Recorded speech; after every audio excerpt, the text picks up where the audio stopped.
Ningizimu Afrika, Mzansi sanibonani, nginibingelele kuphi nakuphi la enibukele khona-ke makuthi-ke usuku lakho lokuqala uyithola-ke uhlangana nalo mbukiso, ngicela ungalenzi iphutha kusekhala, subscribe kwi-channel, ulike ivideo ebese-ke uciphiza i-notification bell. Wenzelani? Wenzela ukuthi-ke ngaso sonke isikhathi mangifaka ivideo wena-ke bese-ke uthola i-notification, then bese uyangena ngokushesha kwivideo uyayibuka sikwi-Trend TV.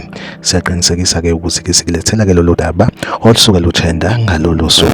Kwethu laphaya endaweni-ke yaseMlazi, noma ngithi ngaphesheya komlazi, kunendawo-ke laphaya ekuthiwa-ke iseNgonyameni. Kubikwa ukuthi-ke kunowesifazane ongokudabuka le eMsinga okuthiwa-ke ubevakashele-ke ubaba-ke wezingane, ehamba-ke nazo-ke izingane-ke zakhe ey'mbili.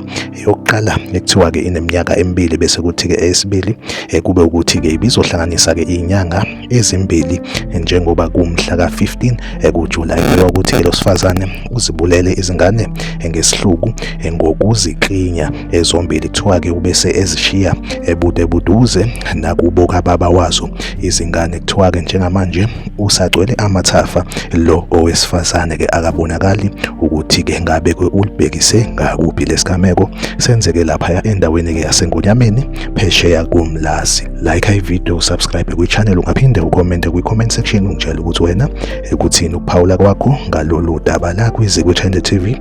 Ngizohlezi ngikhona ngulethela-ke indaba eyisematheni usuku nosuku, ahlangabezane kwivideo elandelayo.